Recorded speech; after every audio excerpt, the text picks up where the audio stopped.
Alexander Reed stood at the floor-to-ceiling windows of his Manhattan penthouse, surveying the city that had made him a fortune.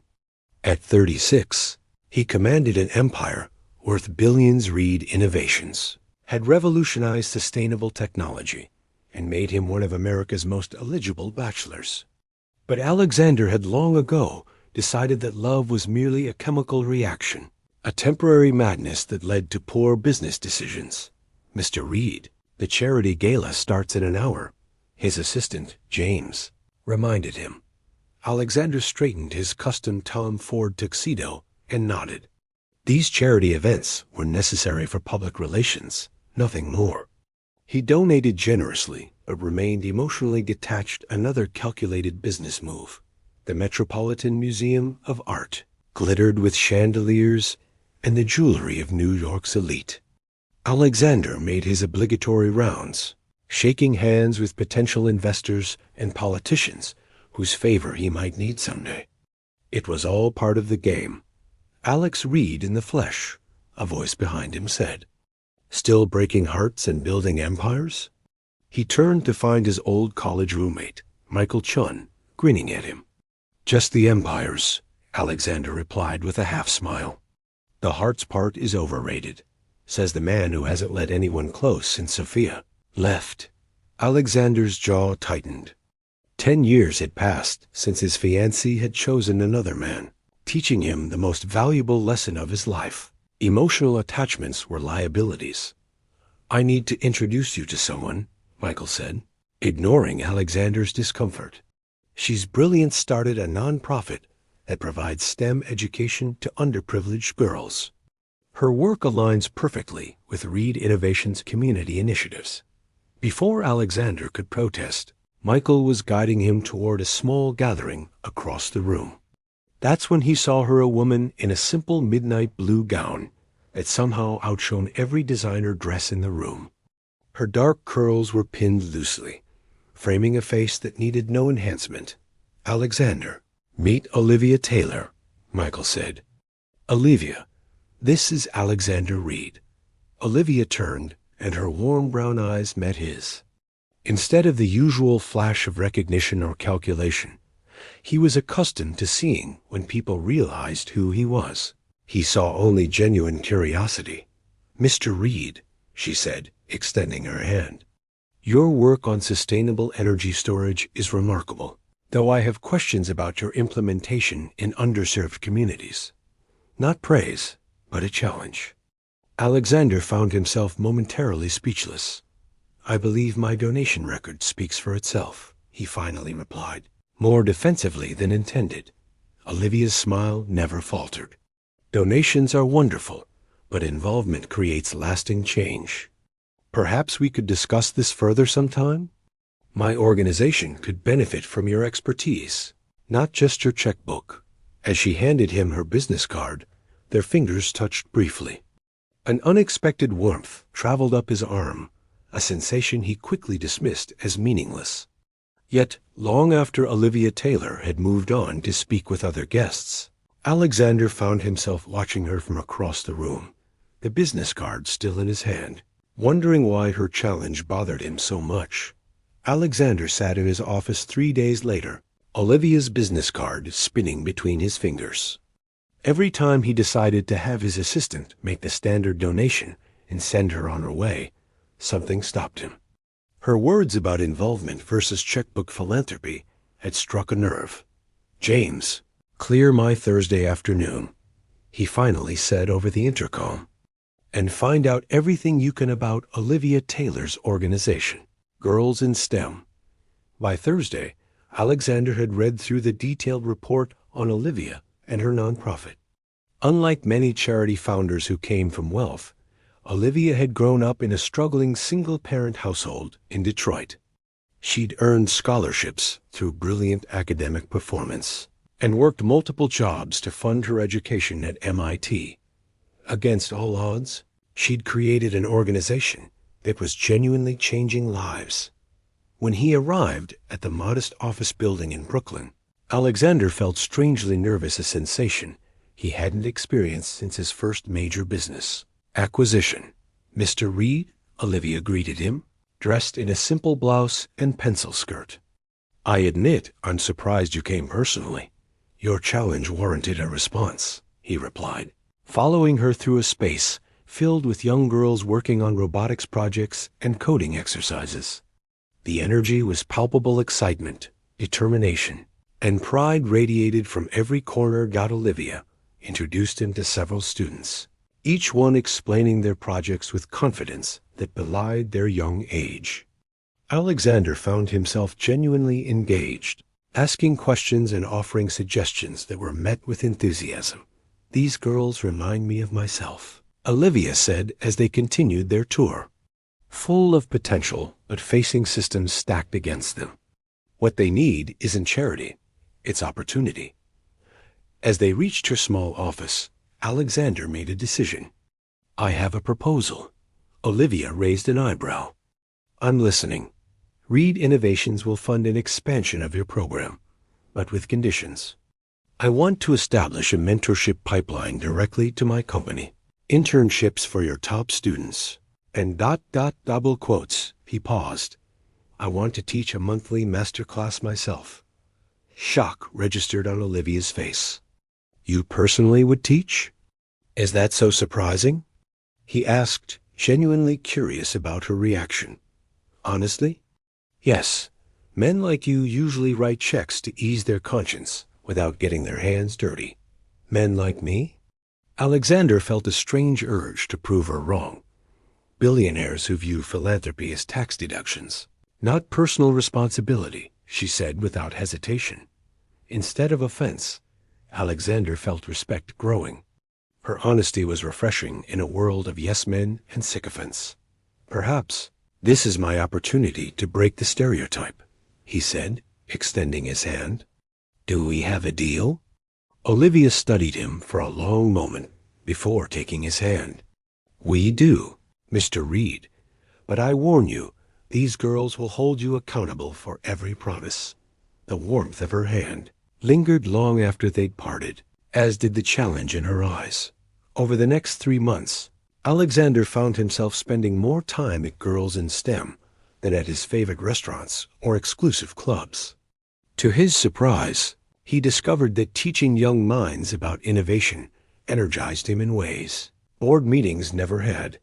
"Your explanation of market disruption was too complex," Olivia told him bluntly after his 3rd class. They sat in her office, reviewing the day's lesson. "These girls are brilliant, but they're still teenagers." Alexander found himself laughing, actually laughing. "When was the last time someone told me I was doing something wrong?" He mused. "Not often enough, I imagine," Olivia replied with a smile that made something shift in his chest. Week by week, Alexander watched the careful distance between them shrink. Coffee after classes became dinner discussions about education reform. Formal emails evolved into text messages filled with ideas and occasional personal revelations. He learned that Olivia loved early morning runs, classic jazz, and kept a journal she'd been writing in since she was 9. Small details that somehow seemed significant. One evening, after a particularly successful fundraising event where his business connections had doubled their goal, Alexander found Olivia on the building's rooftop, gazing at the Brooklyn skyline. "We did it," he said, joining her at the railing. "The expansion to 3 more locations is fully funded." "You did it," she corrected, turning to him with eyes shining. "I've never seen someone transformed from reluctant donor to passionate advocate so completely." "I had an excellent teacher," he replied softly. The night air carried the faint scent of her perfumed something, subtle and warm like her. Alexander realized with sudden clarity that he'd memorized dozens of details about Olivia Taylor, cataloging them like precious data. "Why did you really decide to get involved?" she asked suddenly. The truth, Alexander. The use of his full name, rare from her lips, made his heart beat faster. "I wanted to prove you wrong about men like me," he admitted. "But then I discovered you were right about what matters. These girls, this work, it's real in a way that acquiring companies and closing deals never has been."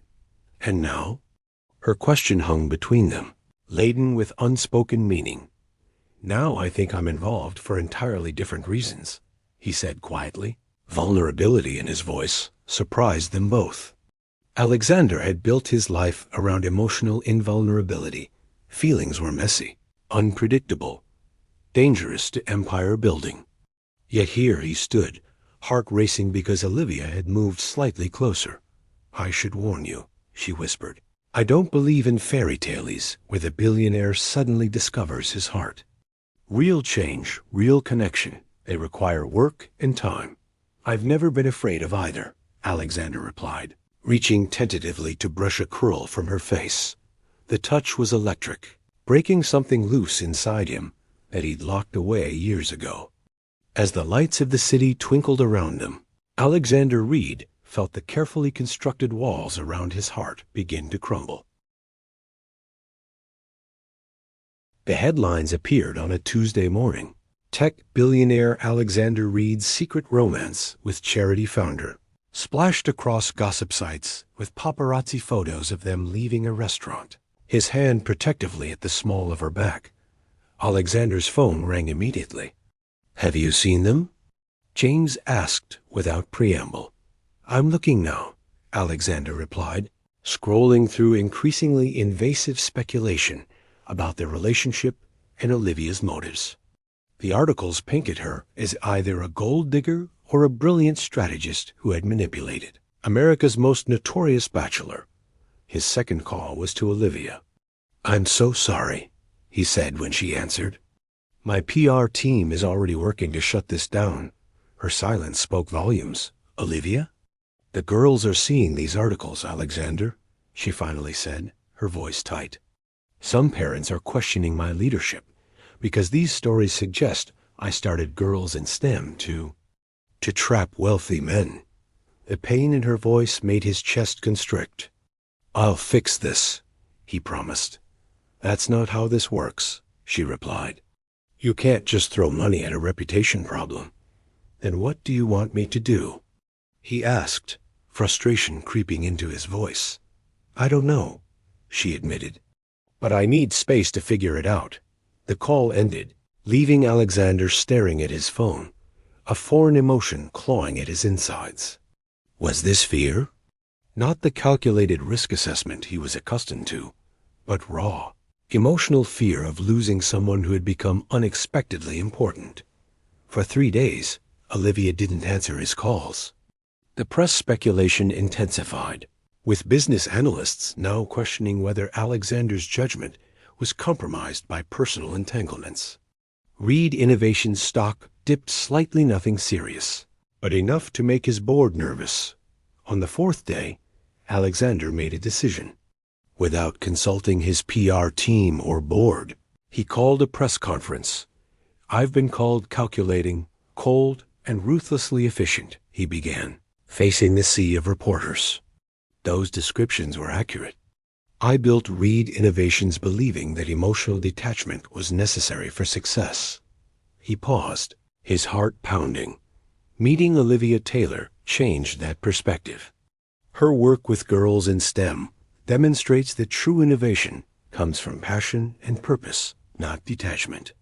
Any suggestion that Ms. Taylor's motives are anything but genuine is not only false, but reveals a cynicism that I myself harbored until recently. Alexander looked directly into the cameras. "Olivia taught me that real leadership requires heart as well as mind.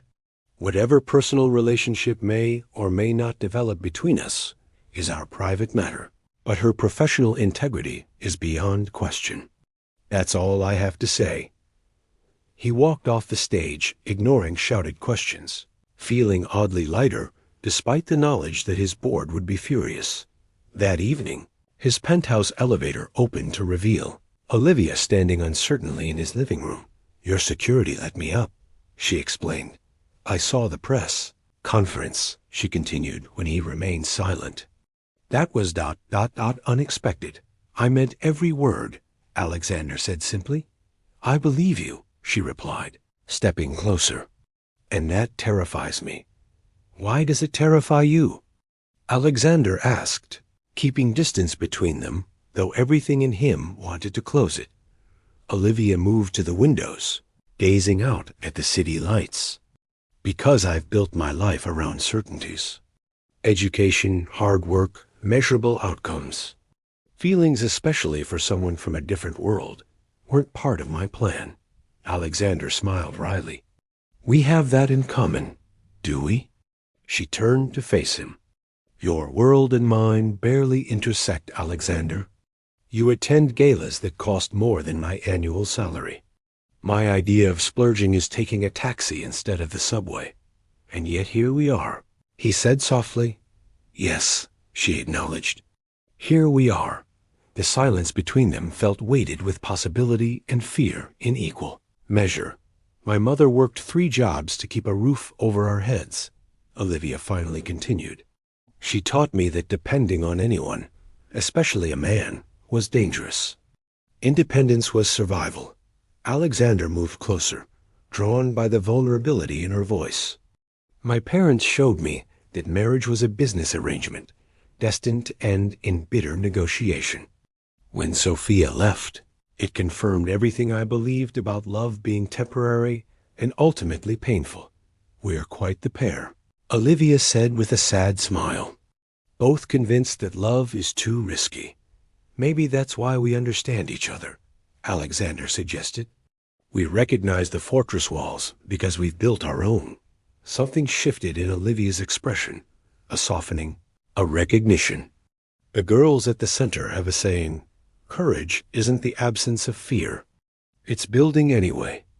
Wise beyond their years, Alexander murmured. They are, she agreed.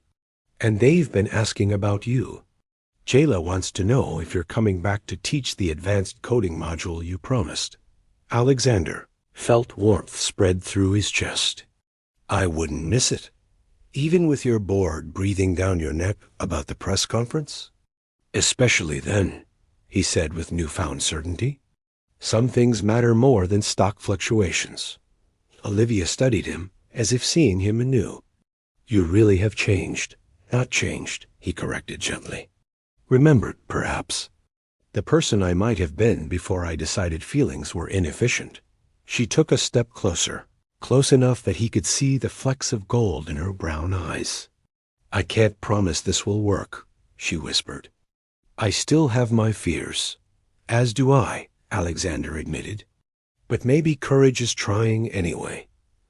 When Olivia reached up to touch his face, her fingers warm against his cheek, Alexander felt something break open inside him. Not the painful shattering he had feared, but an expansion, as if his heart had been waiting for permission to grow. Neither could say who moved first, but suddenly her lips were on his tentative at first, then with growing certainty. The kiss felt like a beginning, a promise, a risk worth taking. When they finally pulled apart, breathless, Alexander rested his forehead against hers. I'm not good at this, he warned. Olivia smiled. Good thing I excel at teaching difficult concepts to reluctant students. For the first time in years, Alexander Reed laughed without restraint, the sound echoing through the penthouse that had never before witnessed such genuine joy. 6 months later, Alexander stood in the newly renovated headquarters of Girls in STEM, watching as Olivia cut the ceremonial ribbon. The space of former warehouse converted into a state-of-the-art education center hummed with excitement as students explored their new classrooms and labs. Speech. Someone called, and the crowd echoed the request. Olivia stepped to the microphone, radiant in a simple blue dress. 5 years ago, Girls in STEM began in a borrowed classroom with 6 students. Today, we have 5 locations and over 300 young women learning that their minds are their greatest assets. She glanced at Alexander, a private smile passing between them. This journey has taught me that sometimes the most transformative partnerships come from unexpected places. Real change happens when we're brave enough to let someone challenge our assumptions. The applause was thunderous, especially from the students who had witnessed the gradual softening of the once intimidating billionaire who now knew each of them by name. Later, as the celebration continued around them, Alexander led Olivia to a quiet corner. "I have something for you," he said, handing her a small velvet box. Olivia's eyes widened. "Alexander, it's not what you think," he assured her quickly. "Open it." Inside lay a key with a small tag attached. "What is this?" she asked. "The deed to this building has been transferred to Girls and STE Men's ownership," he explained. "No strings attached. No Reed Innovations branding requirements. It belongs to you and the organization, regardless of anything else." Understanding dawned in her eyes. "You're making sure that even if we don't work out personally, the girls won't suffer." Alexander nodded. "Your work is too important to be contingent on our relationship." Tears gathered in Olivia's eyes. "That might be the most loving gesture anyone has ever made." "I'm learning," he said simply. She closed the box and placed it in her purse before taking both his hands in hers. "Since we're exchanging gifts, I have one for you too." "Oh?" Alexander raised an eyebrow. "I love you," Olivia said, the words clear and certain. "Not your money, not your influence, just you, Alexander Reed, the man who shows up to teach coding on Saturday mornings and stays late helping girls troubleshoot their projects. The man who listens when I challenge him and admits when he's wrong." The words hit him with physical force. He had known for months that he loved her, but fear had kept him from saying it aloud, as if naming the feeling might somehow jinx it. "I love you too," he replied, his voice rough with emotion. "More than I thought possible." As they rejoined the celebration, Alexander reflected on the journey that had brought them here. He had built an empire of steel and glass, but it had been empty at its core. Now, watching Olivia explain a robotics concept to an enthusiastic 12-year-old, he understood that true wealth couldn't be measured in billions. The man who had never believed in love had found something far more valuable than all his acquisitions combined. A partnership built on mutual respect, shared purpose, and the courage to risk a broken heart for the chance at something extraordinary. When Olivia caught his eye across the room and smiled, that special smile she reserved only for him, Alexander Reed knew with absolute certainty that some risks were always worth taking.